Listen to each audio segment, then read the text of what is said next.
So I've got to say, when Dorian Haywood won the Masters Mr. Olympia, I reached out to him. You know, everybody was talking about the controversy of first and second, but shortly thereafter, like in the middle of it or whatever, I reached out to him and I gave him some advice. And I don't think I told him anything that he didn't already know. But I basically said, it's so important for you as the ambassador to the world for Masters bodybuilding. And because bodybuilding is a flagship division, I think that Dorian is basically the ambassador for all divisions by being the Masters Mr. Olympia in bodybuilding.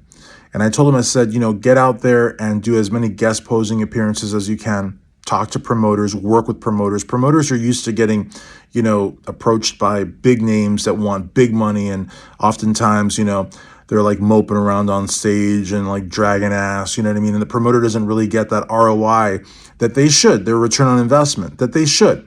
You know, they should get an athlete that maybe is doing a guest posing, right? But is going to be around the show at the prejudging and wave at people or whatever. Or, you know, walk around the expo, you know, during the intermission, or maybe stay for the finals, or maybe stay for after the show and talk to the fans and talk to the competitors, more importantly, because the competitors are the lifeblood of the contest. The promoters rely on those, you know, entry fees and crossover fees. And if there's enough competitors, there's going to be more vendors that want to have booths at the show, because that's more asses in seats and people walking around during the intermission and the night show.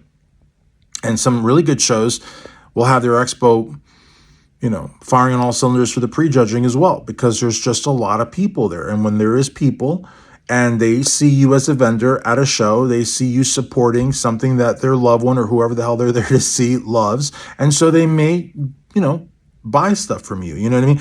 So anyways, you know, and so he's been doing that. You know, he's been doing a lot of guest posing appearances, and he's working with the promoters and is getting featured the way that he should be featured, because he's got the top title in Masters bodybuilding in the whole world. And the Masters Mr. Olympia actually has a title for 2 years. So, you know, really the potential is limitless. And he's being featured, and by being featured, he is elevating the status, in my opinion, of all Masters competitors, because, you know, the Masters for a long time were looked at as kind of like throwaway divisions. You know what I mean? People didn't really, there wasn't a lot of interest there, and there wasn't a lot of people competing either. Now you look at the numbers in Masters bodybuilding and Masters physique-based sports, and the numbers are through the roof, and the quality in the physiques and the condition is through the roof. And the bar keeps getting set higher and higher. I mean, we saw how the entire world of bodybuilding came undone for the 2025 Masters Olympia decision. Masters bodybuilding is where it's at, and Dorian is leading the way.